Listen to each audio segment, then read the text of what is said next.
And we're back on some shit this morning because it's a morning and I don't do mornings, but you know what? I was too damn tired to stay up last night, so here we are. Never forget. In case you have a question, I'm a Green Bay Packers fan and that will never change because I have class, dignity, and Malik Willis is my freaking hero. I didn't do one last week. I didn't even do one on Sunday. It's been a busy couple of weeks. Finally finished a project at work that we needed to get done. So I feel accomplished. And last night I sat down and I was like, I'm going to go ahead and do my podcast. I'm going to get ready for Thursday Night Football. And I'm going to go to sleep. Which is exactly what the fuck I did. So here I am to talk about tonight's game. Between the Cowboys and Giants. But first, let's talk a little bit about what happened over the last couple of weeks. I went week one. That's week one. No, that's week two. All right, week two, week three. So week two, I went 8-8, and on my picks, and I went 10-5-1 overall in my spread picks. So I did better on my spread picks, which is wild to me, but okay. My pick of the week was Pittsburgh. They won, so I went 1-0-1. Prop pick, offensive prop pick was Aaron Rodgers over 1.5 touchdowns. I won that, and Chris Jones to get a sack. So weirdly, I'm calling myself 1-0-1 on that. According to the stats that I saw, he had a half a sack. I bet was over a half a sack. So to me, that's a push. However, in my betting account, I was credited with the dub. So I will take the win financially, but as far as my stats go, I think that I just got a push. So that's what I'm calling it. So 1-0-1 after week two. Week three, I went 7-8 in my picks, and then I went 10-5-1 again in my spread picks.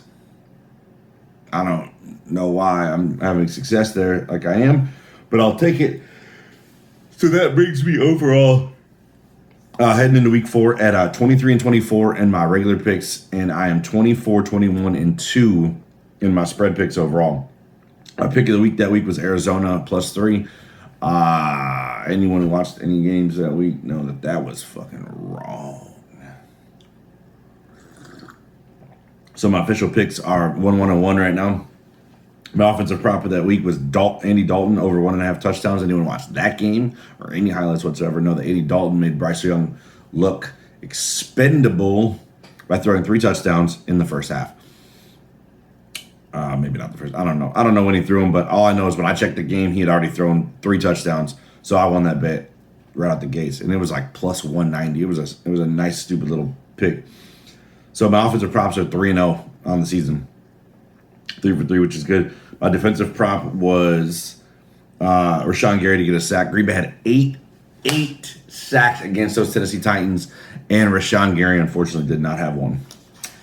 He was in there though. I will say is I watched that game and he was in on every play in the backfield. But man, my favorite play of the whole day was Edgerrin Cooper, the rookie, just splitting the guard and tackle and just fucking wrecking Will Levis. Nothing against Will Levis. That's just more of my guy. Van Ness had a big sack. I mean, there's a lot of good plays in that game. Green Bay had a lot of fun. John Money with the pick 6, first career. Wild. I did not participate in the Jets and New England game. I didn't get a podcast out, and I wasn't going to. I'm not gonna fake new shit. I can make things up and be like, oh yeah, I said this is how this game was gonna go. If I was going to pick it, I would have picked the Jets to win the game, and I probably would have picked New England on the spread.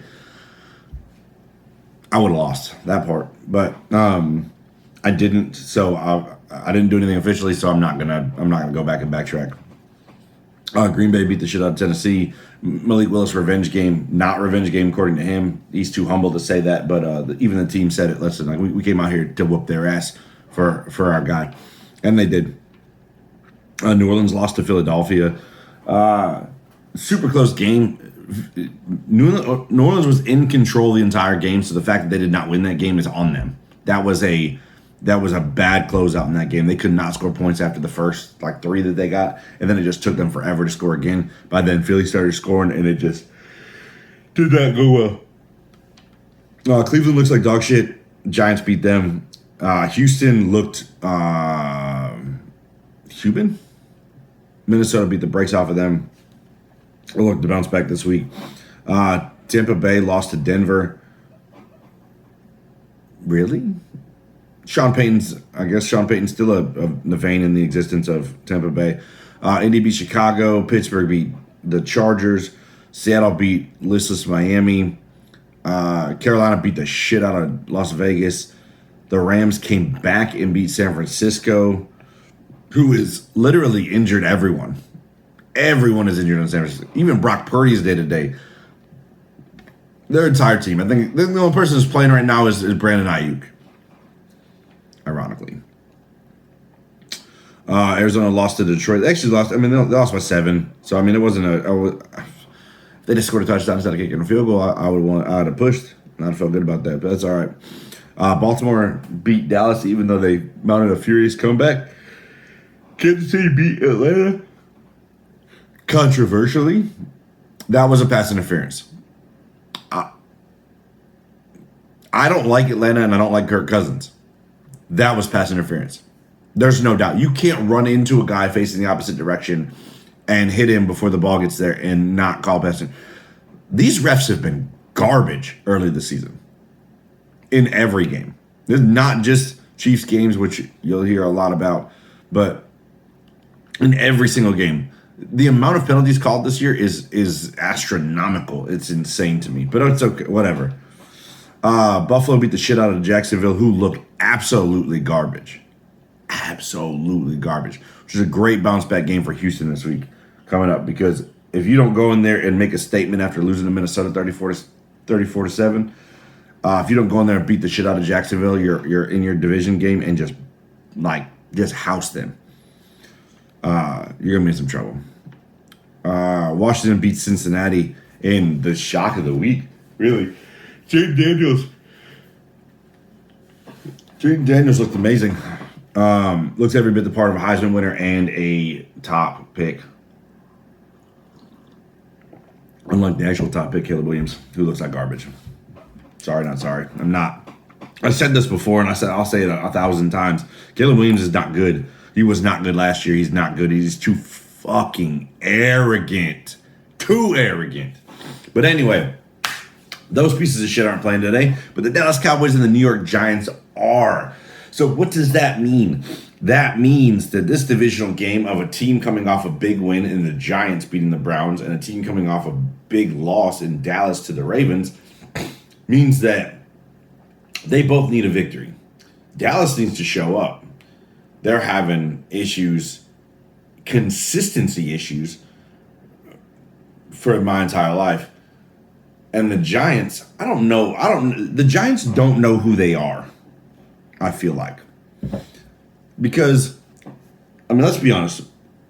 Brian Daboll came out and did the damn thing in his first season. And we're like, all right, hell yeah. And I think let's just be honest. I really think that the problem with the Giants is just Daniel Jones. Because Devin Singletary is a great running back. You got Malik Neighbors, Wan'Dale Robinson. You got some receivers, not great ones. You lost Darren Waller, which, I mean, he only played like 6 games. So did you lose anybody? Not really. I mean, when he's healthy, he's great. When he's hurt, always, he's not useful. But you bring in Malik Neighbors. Why did you get Malik Neighbors not a quarterback? Because, I mean, the quarterbacks at the top of the draft they were afraid of weren't any good. They tried to get Drake May, they didn't. This is what it is. So, or supposedly tried to get Drake May. Whatever. They didn't get him. It is what it is. You got to do what you got to do. So you get Malik Neighbors, who is becoming a game-breaking receiver for a trash-ass quarterback. Oh, my God.